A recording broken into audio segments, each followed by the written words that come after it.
This is the best moments of the BBQ Central Show in 10 minutes or less. Ever wish you could re-listen to your favorite interview or segment?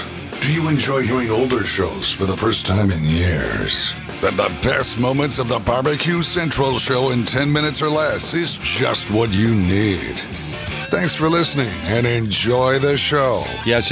Thank you so much for listening. I do hope you always enjoy the show. In case you don't know, my name is John Solberg, and I'm honored to be your host for the best moments of the BBQ Central Show in 10 minutes or less. And I'm also extremely honored that this show is brought to you by The Butcher Shop, purveyors of highly sought-after 100% Australian non-crossbred Wylara 9+ briskets that are always hand-picked just for you. The Butcher Shop has been retailing the finest meats for more than 15 years, and every week they're shipping out competition-quality meats to many of the biggest teams in the competition scene across the nation. Simply put, teams who use a Butcher Shop win, and they win often. And even if you're not a competitor, you deserve these finer cuts. The Butcher Shop is shipping some of the finest prime, dry-aged, Australian Wagyu and Japanese Wagyu steaks to people just like you and me who aspire to be the kings and queens of the backyard. The Butcher Shop always has Berkshire, Compart Duroc, Allegiance Duroc, and Prairie Fresh all-natural pork in stock. And again, it's always hand-picked just for you. So give the Butcher Shop a call today, 850-458-8782. That's 850-458-8782. You mentioned the BBQ Central Show and you're getting 10% off your entire order. You can also go check them out on Facebook, facebook.com/The Butcher Shop. Shop is spelled S-H-O-P-P-E. The Butcher Shop, home of the 100% non-crossbred Wylara 9+ briskets. And today we're going back to 2009. This is truly what I would say a historic interview. Coming up about 17 after the hour, we'll be talking with Andy Husbands. He's a current contestant on Hell's Kitchen, so we'll be talking to him about that. He's also a pitmaster of IQ Competition Barbecue Team, owning a restaurant out in the Boston, Massachusetts area, and then we'll be having our giveaway segment on the third segment, which is usually just half past the hour. But joining me right now to talk about all things pellets. I mean, there's certainly been a resurgence, or not even a resurgence, but a renaissance of pellet talk and pellet fuel and all this good stuff. So why not go right to an expert when it comes to pellets, and certainly no better authority on pellets than my next guest, Candy Weaver from Barbecuer's Delight. Candy, thanks for coming on tonight. How are you? Oh, I'm just fine. Thanks for having me, Greg. Oh, not a problem. Certainly my pleasure. So, Candy, why don't you go ahead, before we actually get into the pellet talk, why don't you give us a little background about yourself personally and kind of how you got introduced into barbecue? Well, it all happened when I was born. I was born into a pellet-making family. My brother started doing this in the early 90s. We were the most southernmost wood pelleting plant for many, many years, and because that whole technology really came to be in the northwest part of the U.S., and it kind of happened that when I came into the family business, I was pretty much handed, here's barbecue, and it's you, and that's where I started. So that was back in 1999. So there was an actual pellet making business already established, and you were just kind of taking it over, from more or less a generation to generation type of thing? Well, no. Actually, my dad and my brother started the business back in 1982. We evolved from being a recycling business for a paper mill and pelleting their byproducts into making wood pellets for heat and for litter products. And John Willingham invented a cooker over in Memphis called the Wham cooker, which burns pellets, and it's very unique. It pushes pellets up into the burn pot instead of dropping down through an auger like a Traeger and many of the other systems that are out there today.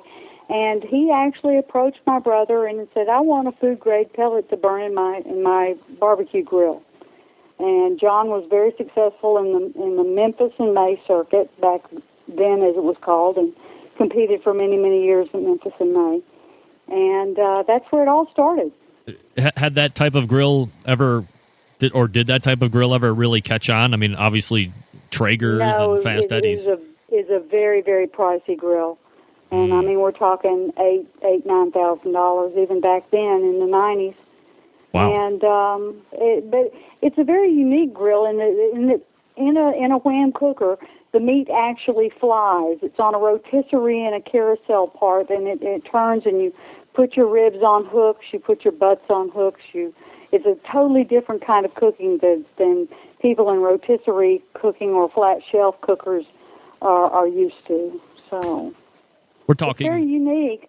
One of the most famous teams that used a Wham cooker is Wee Willie, who took the barbecue world by storm back in 2002.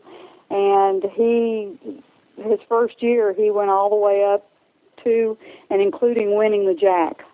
Oh, wow. So certainly a very impressive Wham cooker. Absolutely. Never heard of it. I learn something new every day. We're talking with Candy Weaver, Barbecuer's Delight, the pellet maker.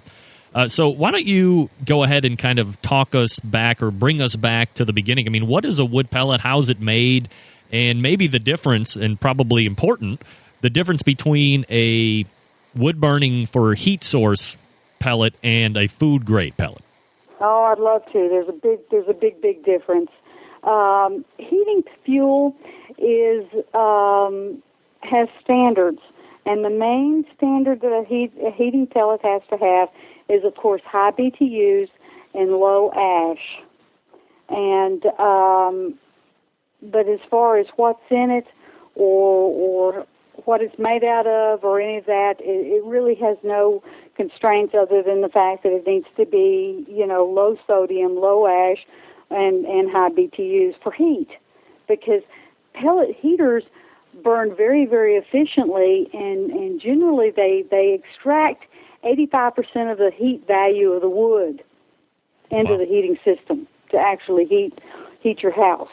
Barbecues, however, evolve from heating systems, but you want barbecues to smoke, so you're looking to make a very efficient system inefficient to get smoke produced. As far as making the pellets, basically they're made on the same kind of equipment, and we take more care with what sawdust we use to make our food-grade pellets. We lubricate the machinery only with vegetable oil. With heating fuel, you can use a petroleum-based product. That's the main difference right there. So now you have the wood pellet. I was trying to recollect anybody. I've known Barbecuer's Delight in some form or fashion probably since I ever got into barbecue now, almost 5 years ago. Certainly not a long period of time when you're looking down the line of the lineage of true barbecue aficionados and experts. Mm-hmm. But Barbecuer's Delight is certainly a name that stands out within the industry. I mean, is there any competing business out there that is doing what you guys do that's even remotely near the presence that you guys have on the internet and in retail stores and all that good stuff?